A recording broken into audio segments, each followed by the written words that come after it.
And Judah, you got to do that thing with the Facebook group that you did yesterday with the Jerry and Jerry show. All right. We're ready to rock and roll when you're ready. It's the Wednesday edition of Real Talk with Keith Smith. The show is going to start in a matter of moments. The distinguished gentleman has put his red cape on, he's put his tights on, and he's got the Superman on the chest as we navigate the real estate market that is ever-changing, a real estate market that is, I would characterize it as hot. I would characterize it as inventory moving. Wouldn't you? My name Keith. How would you characterize it?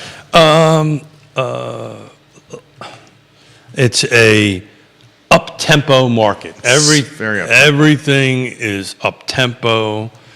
Everything that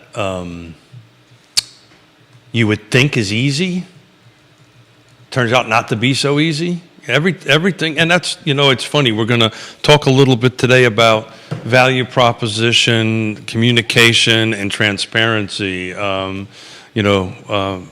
This is a market where your agents bring their value prop to the table, and we'll talk a little bit about that. And but I can tell you the Smith clan, the YRP clan. You guys are humming. We're a little busy. Yeah. A little busy. Yes Realty Partners is humming, guys. Yes Realty Partners, trusted advisors in the game. Viewers, give the show a like and a share. We'll get rocking and rolling here in a matter of minutes. Ask Keith questions. This is the water cooler of real estate in the Central Virginia and Shenandoah Valley markets, residential and commercial alike. Keith Smith making moves over here. Judah Wickower. And it's not limited to real estate. Stump Smith here. So stump me with a question. Stephanie Wells Rhodes of the Interstate Service Company family. Stephanie, you moved some mountains for us yesterday. Thank you kindly for getting us on the schedule. And that's... Seriously, Stephanie, and I'll give you props when the camera comes on. What she did with Robbie and American Pest, true professionals. Yeah.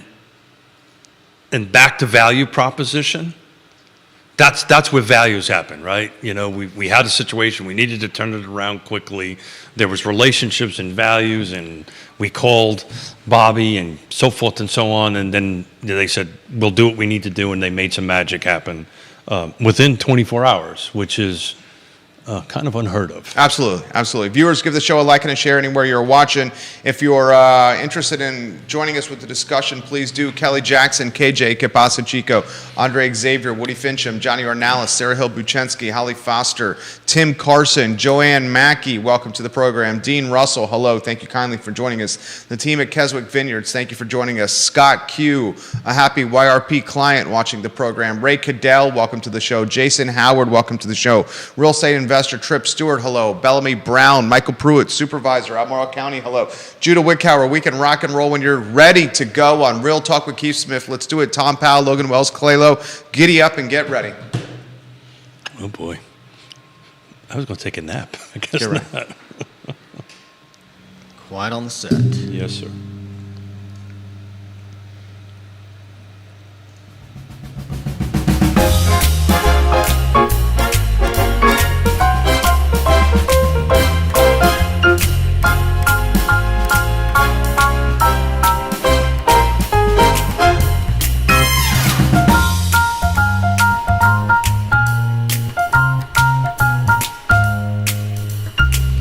Good Wednesday morning, guys. My name is Jerry Miller. Thank you kindly for joining us on Real Talk with Keith Smith. A pleasure to connect with you through the I Love Seville Network, a show presented by Yes Realty Partners, a show thanks in part to partners like Interstate Service Company, a home's best friend, ISC.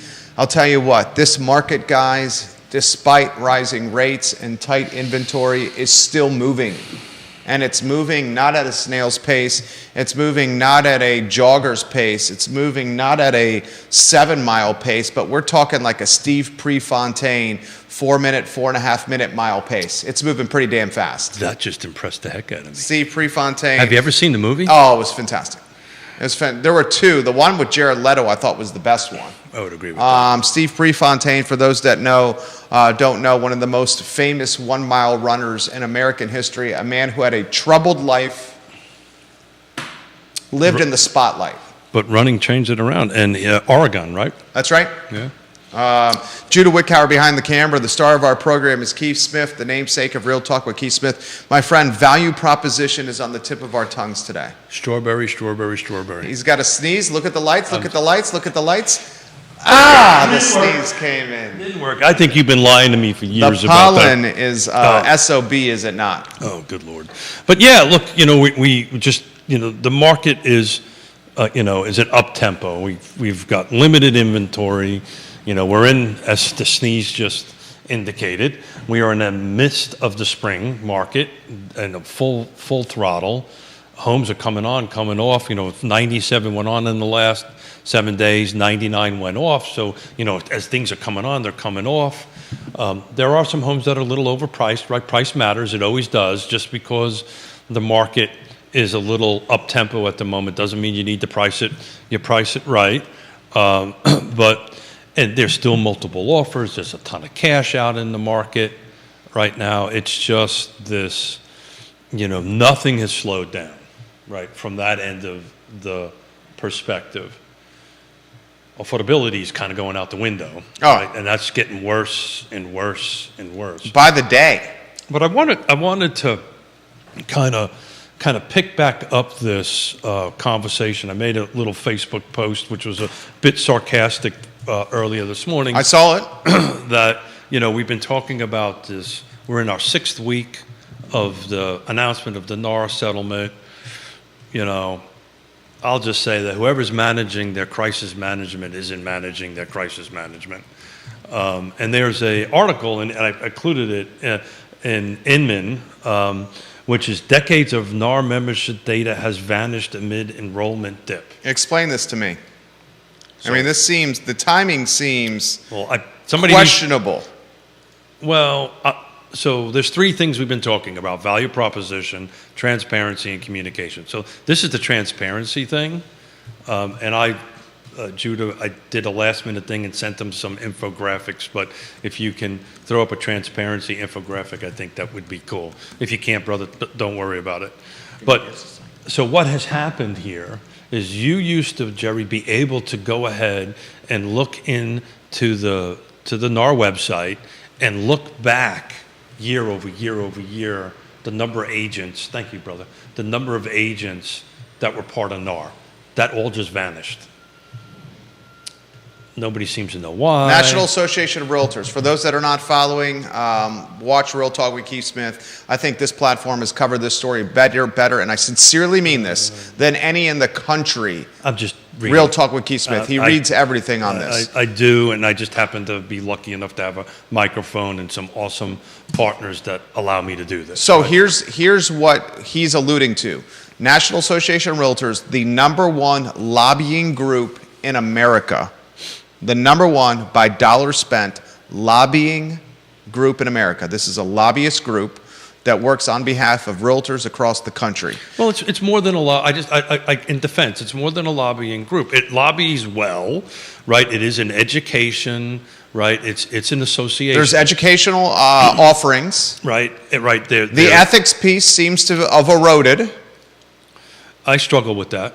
You got a C-suite that's had turmoil and concerns with treatment of women. Yep. Male C-suite at NAR national level. Yep. That's fair to say. Yep. And my faith in them went away when that happened. Okay, so now a settlement is happening with the Department of Justice leading the charge here, and this settlement is maybe NAR trying to figure out its future. And what Keith is pointing out right now is years of data with membership with NAR has now vanished, which now prevents the average Joe, the average Sally, the sophisticated Joe, the sophisticated Sally, and media from comparing and contrasting membership numbers today and next year with previous years. So to keep it in perspective, that data went back to 1908. Okay, and now it's vanished. According to Inman and the article I read this morning, that information is no longer on the website. Which, if there's smoke, there's fire theory means they vanished it because they don't want the public to see those numbers dropping. Look, I don't know the answer to it. I read it earlier this morning. But that's what you're thinking. That's not actually what I'm thinking. What I'm thinking is this is the time to be uber transparent, Okay? right? And if your numbers are dropping, then that's just transparency. That's just transparency. The fact that I can't go look at that as a member, I don't think fosters transparency. So, I don't get it. I don't understand it. Those who watch the show know my story, Yona and I's story, right? I know what it's like to be put in a similar situation, owing lots of people that you knew personally money, and transparency counts. Be uber transparent,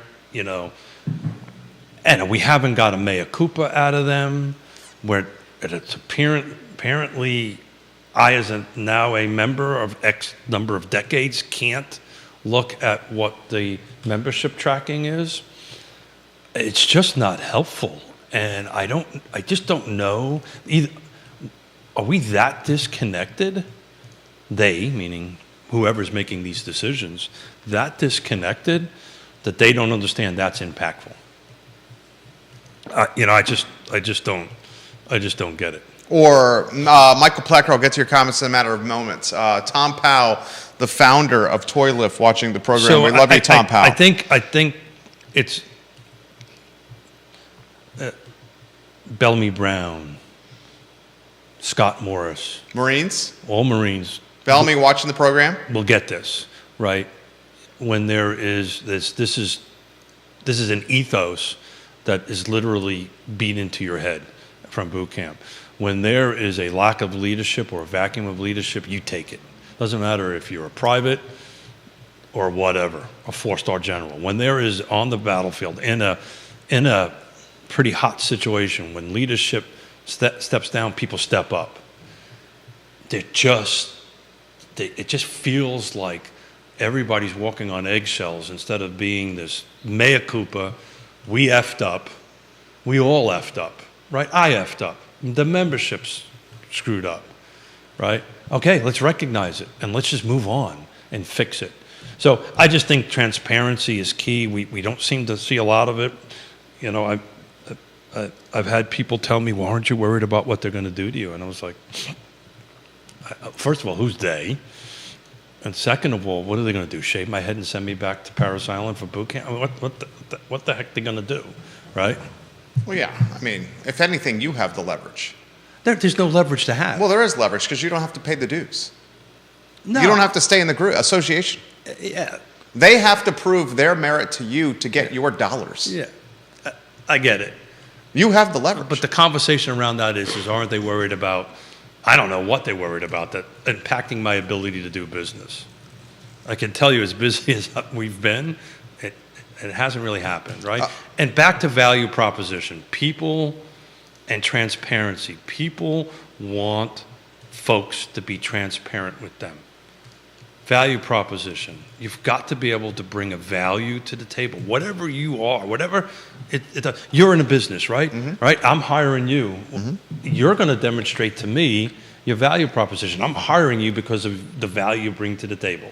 You communicate very clear and concise what your value proposition is, and you're transparent about everything. Yeah. This isn't rocket science, or as they would say, it ain't brain surgery. Mike Plecker watching the program. Unless you're a brain surgeon, and then it's brain surgery all the time. One of the Shenandoah Valley's finest backstops, Michael Plecker, a realtor with Yes Realty Partners, a man who's been in the new construction game on the builder side, now the mayor of Pantops and Fontana. He says NAR, National Association of Realtors, is a lobbying group, but their job is to protect and promote the value in dealing with a professional realtor and why it is a benefit to the consumer. So it's interesting. So I'm also a member of the National Home Builders Association, been for a gazillion years. And a general contractor. I still have my Class A license. I will never give that up. But Ray Cadell says, thank you, Keith Smith, and you too, Jerry. We learn things that we don't hear from anywhere else on these shows in this network. Thank you. Well, coming from him and we should get Ray on the show. Ray, you're welcome to the show. Matter of fact, I do want to take a little pivot here, and I know my mother I'm gonna just take a little personal moment here. I know my mother and father watch the show, as they say, on the iPad. I see you on the iPad. That's great. That's kind of like the Google, right? Yeah. We had a pretty significant loss on Monday of what I called Uncle Ed. He was my second father. Family's in town. I'm probably going to be up in funerals next week, so I probably won't be here. To dovetail into that, so if... Sorry to hear that. Thank you. So, if Ray's got availability, I'm looking for somebody to sit in my seat probably next Wednesday and Thursday. Next Wednesday and Friday. Friday, thank you. Ray Cadell, if you want to jump in the seat Wednesday or Friday. Because I do not want my 85-year-old parents driving. I'm chauffeuring them up to the funeral and the wake and stuff like that. So, anyway, when folks like Michael and Ray offer kudos, it's impactful. So, value proposition, right? I'm going to try to do a show and bring a couple of agents on. Ray would be a great one. Michael would be a great one to talk about. Michael Guthrie. No, I was thinking Michael Plecker. Michael Plecker. But Michael Guthrie would be fine too, where we kind of talk a little bit about the value proposition and kind of get that out. But I'm just hung up on this transparency thing. I can't get beyond it. I read this article this morning and got a little peeved, to be honest with you. They just don't get it. What would possess you to do that and not have a transparent reason why? And maybe there is, right? But they're not communicating with anybody if you read this article.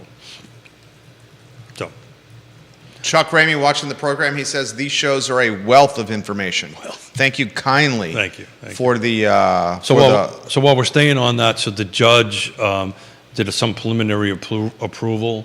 I was I'm reading another article from Inman. So look, at the end of the day, this is all going to get triggered. It's all going to happen somewhere around July. We're going to have this decoupling, and the buyer compensation is going to be out. So what's the excuse for the data being erased? In the article, they don't answer that. So it's. Is there a statement from NAR on the data disappearing? No. So it's just very, very interesting that they would go ahead and remove this information. So we'll see. Look, I think we'll find out maybe from the local associations. I don't know. The state associations might do that a little bit. If you read the article, they're intimating in the article what you're intimating is they just don't want everybody to know how the membership has fallen. That's clearly the reason. Yeah. I mean, the consumer is extremely sophisticated. The average Joe is more sophisticated than they've ever been because of this thing called the internet. I think it was always that way to start with. I'll tell you what, 612 shows has taught me that, right? The people that watch and listen to our shows are way smarter than I'll ever be, right? They are really smart. I get some great information afterward, texts after it. Kudos is always welcome, and it's heartwarming. But I really like pushback, and I really like more information, right? Or, hey, Smith, you weren't quite right on that. This is the right answer. And those kind of things I super appreciate. But at the moment, it just rocked my world, and I wanted to kick the show off with that and see if anybody wanted to chime in. Ricardo Cruz Duran, welcome to the program. Thank you kindly for watching the show. Gary Palmer, hello. Thank you for watching the show. Jesse Rutherford, supervisor. Thank you kindly for watching the show. Travis Hackworth, Southwestern Virginia, watching the program. Eric Parker over at Morgan Stanley. Hello, my friend. Thank you for watching the show. Viewers and listeners, let us know your thoughts here. Rates are not impacting sales. I'm not seeing it. Rates are not impacting inventory moving. So what it's doing, or shout out to Ray, it's hurting folks that are at the entry level, because as rates go up, obviously the house that they can afford starts going down. So as rates go up, affordability goes down. What you're seeing a lot of, and I'll take a look the last real quick while you're here in a minute, but just taking a look at the last 71 units that sold in the car footprint, I didn't check this. I can do it live to find out how much of it was cash and how much of it Oh, please get us that information. was that. I'll do this real quick. Last 71 units that have sold in the Charlottesville Area Association of Realtors footprint. What percentage of those units are cash? Viewers and listeners. There's 72. 72. 27 are cash, 33 were fixed. FHA were 4, other, whatever that is, it was 1, and 7 was VA. So roughly 40% are cash. 40% are cash, right? Just under 40%. Out of the 72, 27 of them were in Albemarle County, 11 of them were in Charlottesville, 8 of them were in Fluvanna, 7 was in Greene, and 14 were in Louisa. Right? Louisa's been kicking butt. Louisa's booming. Now, Louisa 2024 is what Crozet was 15 years ago. Louisa's been kicking butt. Now, Louisa's the new Crozet. This is a big view on it. It includes all of Louisa, which includes Lake Anna and the other side, on the other side of Lake Anna, which is like in Spotsylvania, so forth and so on. So I could probably dwindle that down to just the car footprint, but what I do is just a quick overview of everything in that. But yeah, Louisa is up to 14 sales, right? Louisa has an old trail, like Crozet has an old trail. It's called Spring Creek. So this and you can make an argument that Louisa has more job opportunity than what Crozet has. Well, you covered that well. I think it was yesterday, right? Yeah, 2 days ago, yeah. Yeah, 2 days ago. So it would be helpful to share. So the median sales price in Louisa is now, hang on one second, $374,000. Albemarle County is $580,000. Now, keep in mind, this is attached, detached condos. This is everything lumped in together. Charlottesville is $460,000. Fluvanna's $327,000. Greene is $339,000. And I'm glad to see that up. Greene is starting to pick it up a little bit. I think when we start assessing things at the over mid-year, I think you're going to see Greene pick up the tempo a little bit on it. But 27 were in Albemarle, 11 in Charlottesville. So out of 72, and then the next big double-digit one is Louisa at 14. How does a land trust navigate a market like this?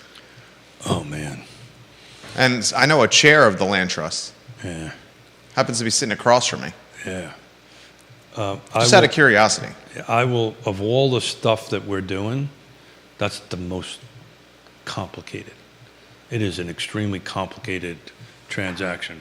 We just put a resale on in Spring Hill Village. Kyle Miller watching the broadcast. He's got a house coming to market in Cascadia that he's working on. Oh, cool. I had 150 phone calls for an affordable $250,000 resale of a land trust. It's interesting. I sat down, shout out to Dave Norris. I had a meeting with Dave Norris yesterday, who's now the ED for the Charlottesville Area Association of Realtors Foundation. Executive director. Executive director, thank you. So his role is to grow the foundation. And we were having a conversation about how we can work together as the land trust and the foundation. And here's the reality of it, right? So we're looking in Albemarle County. Let's call it Charlottesville for the heck of it. Charlottesville right now is $460,000 is the median sales price. I know this. In order to meet the 80% AMI, the sales price really, you could, for the right buyer, maybe sneak it up to $250, right? It's somewhere between $225 and $250. It depends on the number of people in the house and so forth and so on. But in order for us to do something, we would have to buy, I'm going to use simple math, we're going to have to buy at $450, sell at $250. So I've got to come up with $200,000 worth of subsidy versus Lake Monticello. We're doing 2 houses out there for about $130,000 to $140,000 worth of subsidy. We're putting 2 houses, two 225 homes. Well, actually, one's 215 and one's 225 out there. So what we're starting to do, just like the market's doing, Jerry, we're starting to look out and where we can best utilize our subsidy dollars. So basically, I can, for $200,000 in Fluvanna County, Lake Monticello, I could probably do 3 homes. Probably, if the math works, that's like 2.5 or something like that. For the sake of a talk show, let's say a 3 show versus 1 in Charlottesville. So my money, my subsidy money, goes so much further out there, and it's not like we've got a $20 million, $30 million pot of, which I wish we did. But that's what we're looking to do, and that's what's going on. Are you still getting? Is local government still receptive to what you guys are doing? Unbelievably receptive. Unbelievable. We've built a brand, right? It took a lot of years, but we've built a brand. The problem is I need the money, right? Everybody loves them. Everybody. Isn't that part of being receptive? I think it's two sides. There's two, Receptive is understanding it, believing in it, and feel that this is one of the silver BBs within the silver buckshot, right? It's not the silver bullet. The other side of receptive is, and I'm just going to say it publicly, I don't understand why I can't raise $5 to $10 million overnight in this town. I don't get it. We're sitting in one of the most wealthiest affluent areas, not in the state, but in the country.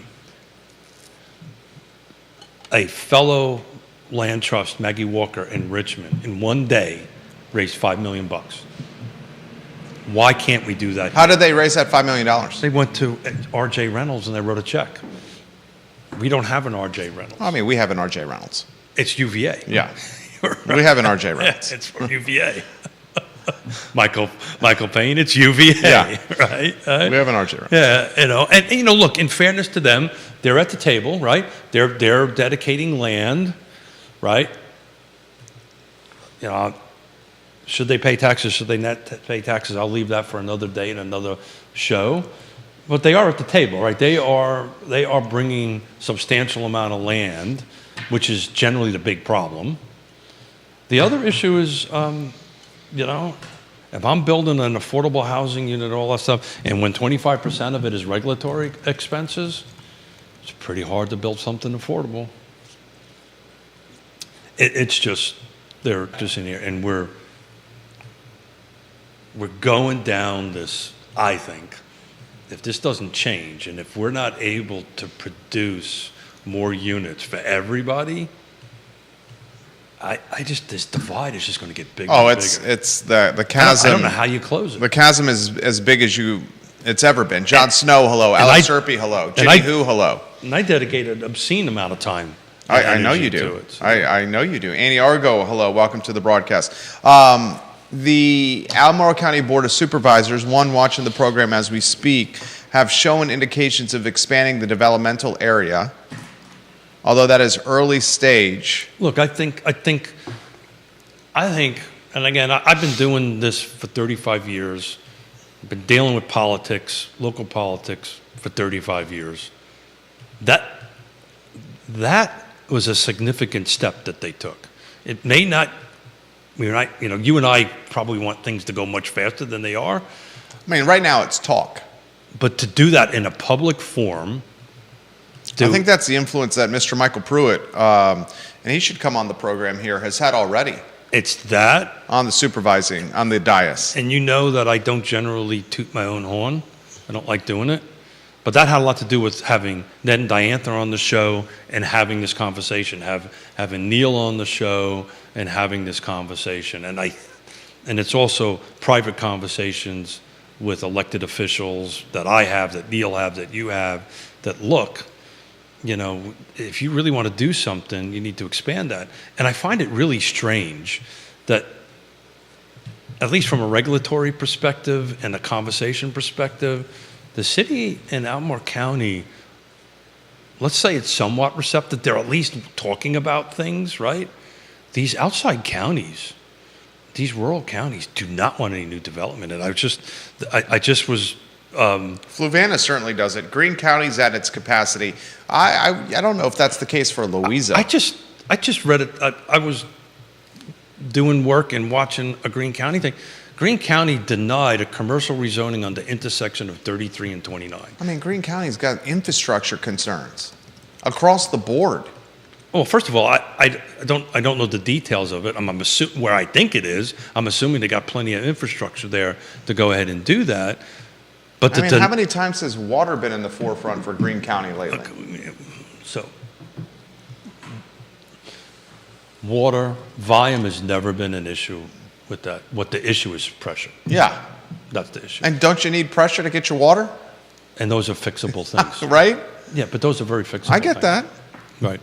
But how this works, depending on the rezoning, is it you negotiate with the developer. I don't know that Neil would know it. He's in the middle of a board meeting. He's actually watching the Rivanna sewer meeting right now, virtually. Yeah. So he would know much more about this. I didn't get it. This was just a text from an engineer that was part of the project that texted me this morning. Go ahead. Yeah, but so generally what happens here is part of the negotiations on the rezoning is you get the developer to pay for the improvements and then convey the improvements over to the jurisdiction. That's the normal path on this kind of stuff. He's in the middle of the Rivanna Sewer, Water and Sewer Authority. Speaking of water, meeting right now, the distinguished Neil Williamson, the president of the Free Enterprise Forum. Yeah. So in any event, I just found that odd is that, where is Greene County going the way of, I'm not approving commercial, I'm not approving rooftops, but my budget's climbing. So how is that math going to work at some point? Can you brought up commercial there. Do you want to talk or pontificate on commercial at all? You're working on something now, commercial. I am working on, I've got an engineering firm looking for a facility to put its engineers and conference room and office space, and it's hard to find. That's a tease for Friday. Okay. So Friday, I've got Woody Fincham, and I'll have to check my text here to remember the person's name, but there's a commercial appraisal coming in, and Woody Fincham, and we're going to focus a little bit more on commercial on it. Since I'm in the middle of a couple transactions, I kind of wanted to talk a little bit about that and the lack of it. But they need 2,000 square feet. They need a conference room. The layouts has to be pretty specific to them, because if you've been around engineering firms, there's like a bullpen, and then the PE. In this case, it's a physical. 2,000 square feet. 2,000 to 2,500 square feet. Okay. But the layout's got to be just right. Okay. Plenty of parking, because they've got ton of. But it's a hard thing to find. It's hard, and it's not cheap, I can tell you that much. What are we talking ballpark? Good morning, Kevin Yancey. We're looking at one in Pantops that is, I can tell you here in a second. If you give me a minute, I'll actually literally tell you the one we're looking. That has a boatload of availability. There's some availability on 29 North, but it sounds like you have very specific criteria here. It needs to be in a specific location and all that. Roughly $30 a square foot. That's not cheap. For 2,003 square feet. 2,003 times 30? That's 5,380. Divided by 12, 5,000. Is that before CAM? No. That includes CAM? We got CAM at 2.5. At $2.50 a square? So we need to explain. Common area maintenance? There you go. We're geeking out over here. You're saying it's 30 a square at 2,000 square feet. Let's just call it 2,000 even. That's 60,000. I'm telling you, I'm looking at the number right 60,000 divided by 12 is 5,000 a month. And then 5,000. CAM is common area maintenance. Well, no, that's included. CAM is included on that? 29.75 plus 250 is $5,383 a month. That's not cheap. Yeah. How long's the term? We're still negotiating that. Don't want to. What kind of kicker each year? Yep. So we probably ought to explain what these terms mean, and let's do this on Friday. I'm in the middle of negotiations. Okay. I can't. I'm curious. I can't. I'm very curious about this stuff. I know that. I'm in the middle of negotiations, so I don't want to shoot myself. do a Smith, which is open mouth, insert foot. So I'm not going to do that. We're in the I middle love of, this man. We're in the middle of negotiations. So commentary, You're trying really I'm hard. not trying. I'll stop. For those that are watching the program, The here, normal life of a lease is somewhere between 3 and 10, depending on the use and the space. the use, the space, Yeah, location. location, How long it's been vacant. how long it's been vacant. Is it vacant? Is it not vacant? There's a whole other component to that. And this kind of dovetails into my value prop transparency and communication, because if you read Inman and all these other folks, we've been talking about this for a while. What we're working with and negotiating over here is commercial, is ultimately what residential real estate is going to look like. Because we're looking at a piece, there's a reason I don't want to cross too many lines here, right? Rob, I'll get to your comment here. It's not in the MLS, right? I can answer your question, Rob, but I'll throw it to Keith. Go ahead, Keith. It's not in the MLS. I mean, most of them aren't. A huge percentage, couldn't tell you what it is. But before we open up the door, I'm negotiating with the agent on the other side for my compensation. And my client, we have an agreement. My client is very clearly understands that if the landlord isn't paying, then it's going to have to be, and everybody understands it. It's completely transparent. Back to the number end of things, that number doesn't include demo and upfit. There's no allowance, no TI. We're negotiating that. Okay. So tell people what TI is. Generally, when you're doing a commercial deal, well, not generally. This can be something that you negotiate within a commercial deal. The landlord allows or provides an allowance that can be used to build the space to spec. And how you see TI negotiated, you either see it with a lump sum or the landlord using his or her preferred contractors to do the work, or a lump sum provided to the tenant, or I've seen it where it's just free rent, where they're like, don't pay rent for 2, 3, 4 months, whatever you negotiate. Or the monthly, the square foot price increases and is rolled into the length of the lease. Right. 3 to 5 or what. And generally, depending on the upfit, also depends on how long. So I saw one the other day where it was instead of the TI, we're just going to give you 3 months no rent. yeah. So there's But the landlord, or what do you say over there, Smith? yeah. So The landlord said you have to use preferred subcontractors, and this is the short list, which I have no problem with that. well, that makes sense, right? Because it's their property. They want people in there That they trust. that they trust to work Yeah. on their property.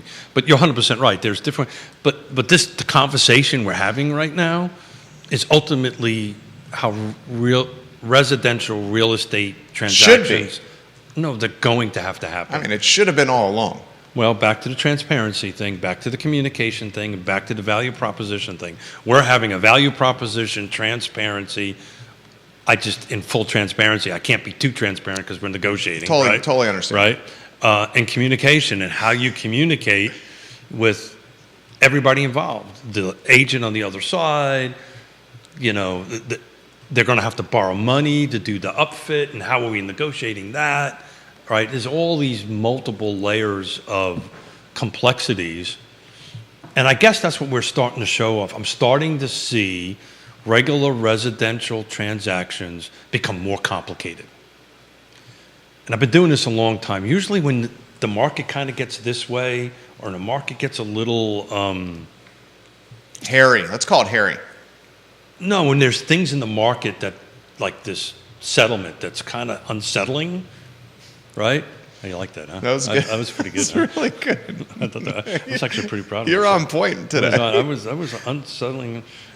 I can't even say it again. I know, you effed it up the second time. Leave it alone. It was so good. You'd think after 612 It's shows so I'd learn. good. I'd learn. I'm not that smart. So there you go, Smith. Get it back. Yeah, so you're going to start seeing that kind of stuff, and that's what's happening. Transactions are being just squirrely is another word, and it requires value proposition, Nuance, and skill, experience. and nuance to kind of get it through. Sophistication, problem solving. And what problem solving, and when do you pull the trigger, when don't you pull the trigger? Right. And all this stuff that we do on my side of the table impact somebody else. Yeah. Right? So, Rob Neal's in the space. He has this question. Is Yeah. that $2.50 CAM an estimate to be reconciled annually or a hard fee? don't know, we're negotiating it. That's CAM is a negotiable. Usually it's not, but it can be negotiable. How you I mean, roll the, in. the It's actually low. I think it's a low number. generally CAM is not negotiable because if there's I've other negotiated. tenants in the shopping center, if you negotiate the CAM, then if word gets out to the other tenants in the shopping center that you moved on that number, then those tenants are going to be pissed because they're paying the number that you negotiated on. Unless you're taking the whole building. Right. Then it's negotiable. And I've done that before. Right. When I just did a transaction in Richmond. It was like that. That took the whole building. So, we negotiated the CAM. And generally, CAM. You like this stuff. Well, I love this stuff. This is You my, love this, commercial. This is what this is how we do it. Generally, CAM is not a profit center for the landlord, or at least that's how it's conveyed to the tenant. Now, if the landlord has a vertically integrated operation where the property manager and or the landscapers, et cetera, are a part of their operation or their empire or their comings and goings, then it can be a profit center. Well, it's negotiations, right? Because if you make it too high, You make it too high, you're not going to fill the space. You're not going to fill the space. I mean, right? deals have been lost over CAM.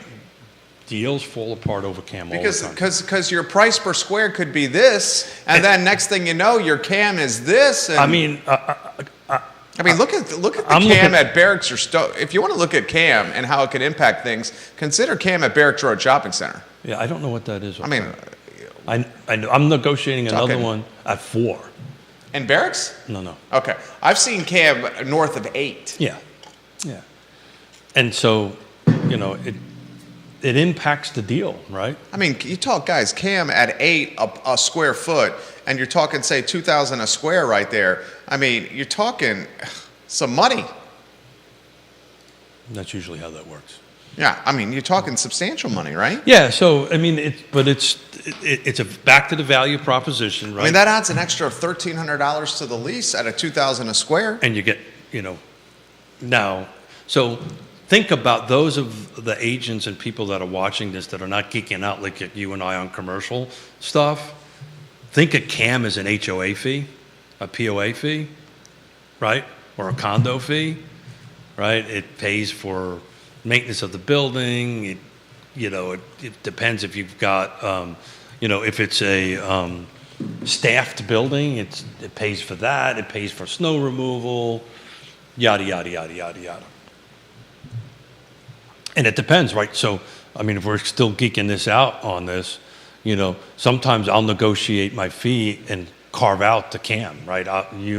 What you'll pay me is on the what I negotiate on the square foot price for you, not the CAM, because as to your point, unless I'm taking a whole building, then I'll negotiate that. Generally, that's just a fixed cost on it, and I don't charge my fee based on that. It's on what we negotiate. The commission is not tied to CAM. Oh, I've seen deals where they are. Of compensation, I've seen deals where they are. And it's back to the point of value proposition, transmission, and communication, right? And back to the point that this has always been negotiable. This has always been negotiable. We just either some people never did it, never talked about it, was never transparent about it, never communicated about it, is how we got to where we are at the moment. Viewers and listeners, let us know your thoughts here. I'm actually organizing a termite inspection, literally, while doing the phone right now. So you know how you occasionally, from time to time, you need me to carry the show here. Here's I got to carry the 15 show. here. So this is about you today, huh? Yeah. Well, so, it's also about you. yeah. So it's about us. Yeah. Well, let's do us. Yeah. So back to the I've been harping today the value proposition, the transparency, and the communication, and I'm going to ask my friend Judah over here, maybe if he wouldn't mind, is just kind of rotating some of those 3 shots through there as I'm kind of having a conversation here. But it's like anything. We're talking about this commercial, residential. We're negotiating residential deals, commercial deals. We're doing all this kind of great stuff. It's all about this communication. So you're on the phone working on something that ISC helped us out on. And the reason it helped out on it is because we brought our value proposition to the table to say, okay, I've got relationships here. We need to do this. We're up against the wall. Can you please help us out? And there was never even Robbie, there wasn't even I got to think about it. There was done. That's value proposition. So when stuff starts hitting the wall, and it always hits the wall, it never not hits the wall, what we as professionals bring to the table is to navigate the proverbial you know what that proverbially hits the fan, right? And how you navigate that and how you communicate that is what the value proposition we bring to the table. I'm actually very, you were talking about commercial, I'm very excited for the Friday show. Well, for the Friday show, absolutely. I'm also very excited for the upside and future of commercial locally. I haven't seen it soften to the extent you've seen it in other markets. In anything, it's picking up tempo. James Watson, welcome to the broadcast. Hey, James. Bonnie Murray, hello. Heather Walker, hello. And that's the conversation we're going to have Friday with the appraisal experts. But what you're going to hear, I think, is 100% right. Nationally, commercial is kind of soft. Yeah. Multifamily is definitively getting... Has headwinds. We overbuilt. Yeah. The proverbial we overbuilt, right? And it's interesting. But this market continues to be insulated. Correct. So the we, nationally, multifamily overbuilt. We not only overbuilt multifamily, we overbuilt luxury apartments and facilities. My daughter's staying in a place when she's doing the shoot in Philly in one of these all-inclusive. It has furniture, that high-rise amenity, full service. Unbelievable, Yeah. right? It's unbelievable, right? It's got a theater in it. $5,000 a month for one bedroom. $5,000 a month. I play squash with a Darden student. He's in his second year, and he and his better half are moving to Manhattan to Chelsea. A one-bedroom in Chelsea, $6,500 a month. Yeah. And I'll tell you one thing. That's in Chelsea, though. Yeah, it's in Chelsea. I mean, it's Tony. And you walk to wherever you want to go. Yeah. Right? You got to... It's full service. You have a doorman in the building. You have a gym in the building. No, I'm talking about... There's also dues. There's also Yeah. Gym fee, amenity fee. But it's Manhattan. It's Manhattan. It's getting closer And to you 7,000. walk down and you go across the street, you got probably some of the best food places. I mean, you don't have to walk nowhere. Is he remote working or? Well, he's 2 to 3 days at home. She works for a consulting firm and will be on the road. But here's an interesting thing that came up with the brokerage fees, even for tenants finding rentals, brokers. Yeah. They're clipped 15%. Yeah. Which is not normal here, by the way. Due up front. Yeah. Mm-hmm. On top of first, last, and security at the place. Yeah. So you're talking about something that's base $6,500 a month. Yep. 6,500 times 3. They want a 2-year lease. Yep. You're talking $19,500 upfront for the place alone, plus the $6,500 times 24 months, 2-year lease. You're talking $156,000 plus the broker fee. On top of that, $23,400. So remember, $23,400 times 3 plus $23,400. You're talking $42,900 for a 2-year lease in Chelsea and a 1-bedroom. So how they manage that in New York is like we manage commercial. Residential leasing here from a compensation perspective, $100, $200. We don't do that here. To your point though, we're underbuilt, right? And again, I'm looking forward to Saturday to this conversation. Here's what I think is going to impact multifamily in our area, future multifamily, unless the firm that is doing this work has cash to deploy to build, to acquire and build. We would call it A&D, acquisition and development.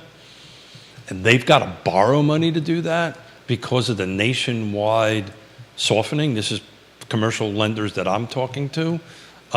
It's becoming really hard to get. To get the money. Really hard. And it's now super expensive.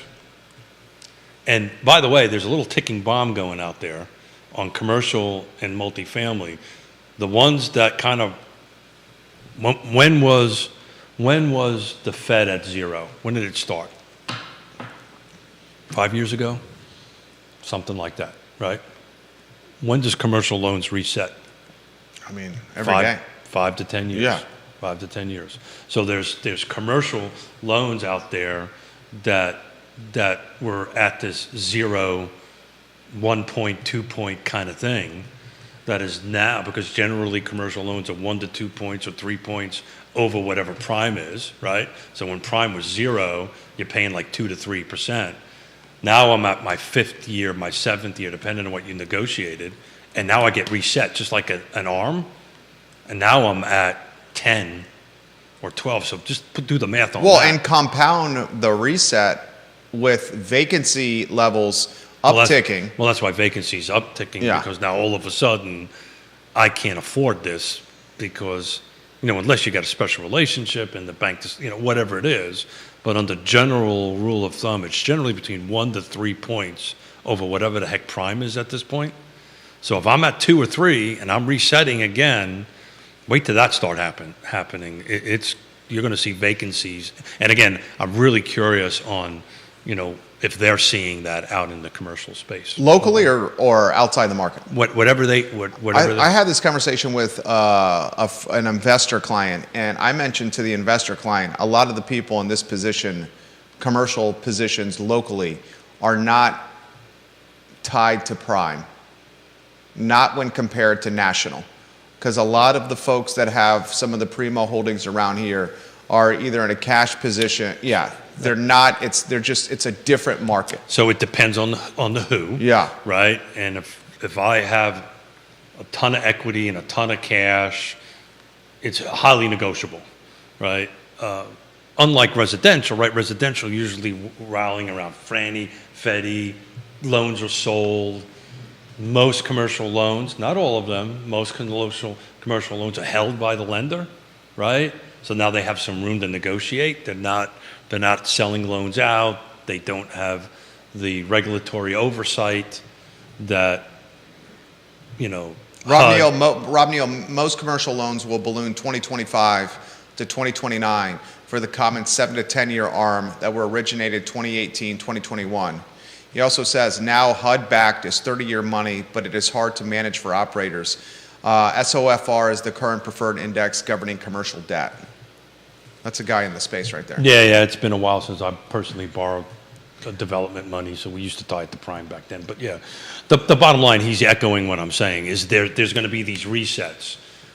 And the who matters, right? So it depends on how they get reset. So who knows? But at the moment, there's just not for very specific niches, there's no product available. There's a lot of, maybe Class A space, maybe there's some of that. We're going to talk about that, like I said, on Friday, which brings up, if some Albemarle County Board of Supervisors are still watching, I don't know how much impact it is going to have, but allowing residential and some of the other zoning ordinances, such as commercial or industrial, may be helpful, right? We just don't have a lot of it, right? We don't have a lot of vacant. Certain areas have a ton of vacant retail space or Class A space, and they're starting to convert those, right? And because it's low-hanging fruit, you got utilities there, infrastructure's there, so forth and so on. Sarah Hill Buchensky, she's in the game. She's a realtor. She says this: I think a lot of the discussion of negotiable commission rates was not in the mainstream because as agents, we did not show up at a listing appointment and say, hey, my fee is negotiable. We stated the services we provided and our fee for those services. Yeah, and some of us said it was negotiable, right? And some of us didn't. Here's an example of it. This is an article I read earlier. Please don't hold me to the numbers, but they were substantial. D.L. Horton, probably the largest home builder in the United States. I read a report that they gave out. Bless you. Me. Thank you. Strawberry. That one snuck up on me. Somewhere north of 60%. I cannot remember the exact number of it, but it was substantial.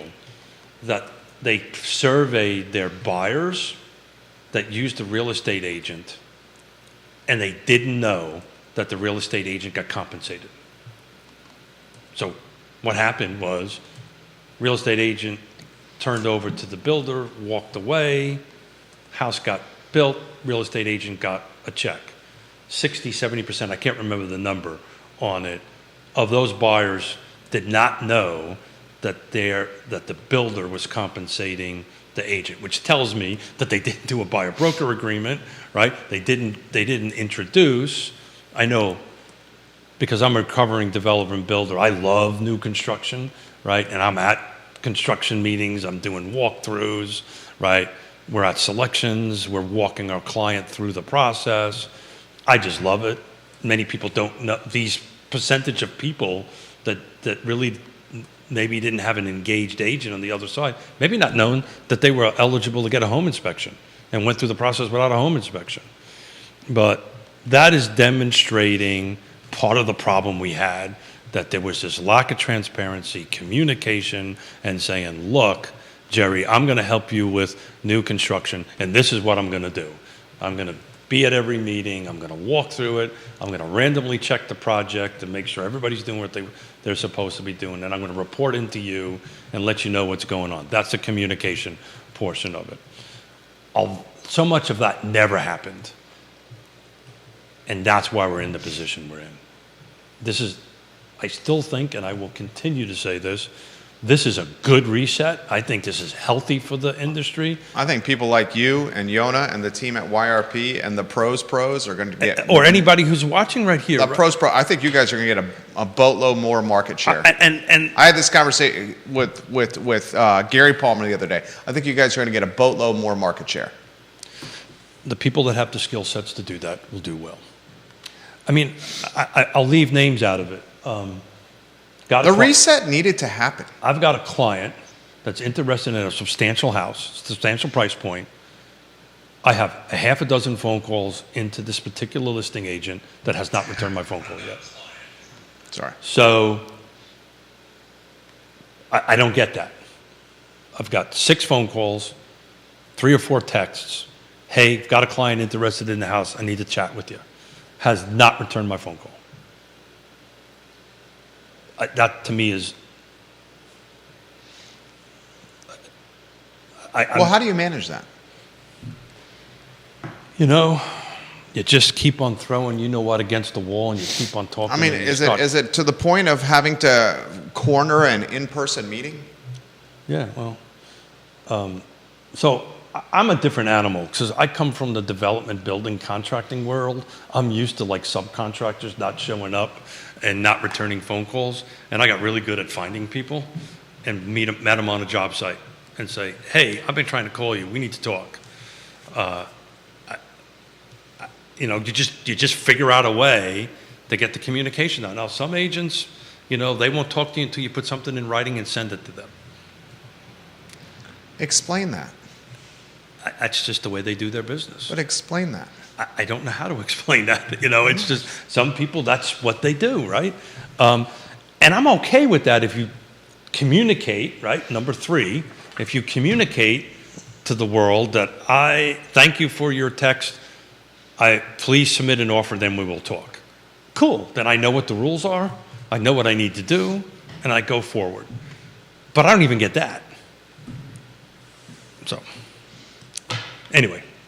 I unloaded a little personal frustration. I appreciate that. Give them a promotion, a tease, indication of what's happening on Friday, because this one's exciting. Yeah, well, it's exciting for me and you because we love commercial, but where I felt it's important that if you read articles and read stuff and listen to what we've been talking about, you're going to start seeing residential transactions looking more like commercial. So let's talk a little bit about commercial. Let's talk about how these transactions go. We kind of did it a little bit today. We're going to bring Woody Fitcham, which is always knocks it out of the ballpark. Woody Fitcham, Fitcham and Associates. And fantastic appraiser. I can't remember the commercial appraiser's name, but she will be here. Has she been on previous shows? She has been on previous shows. I know exactly who you're talking about. Yeah, I just can't remember the name. It's escaping me at the moment.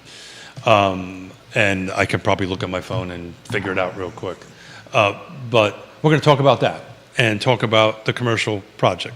And, and by the way, agents out there, that are struggling, maybe not making as many sales as they want, sometimes diversification works. You might want to consider tapping into the commercial market a little bit. Viewers and listeners, thank you for joining us on Real Talk with Keith Smith. I think I have that name in my... I'm trying to find it myself right now.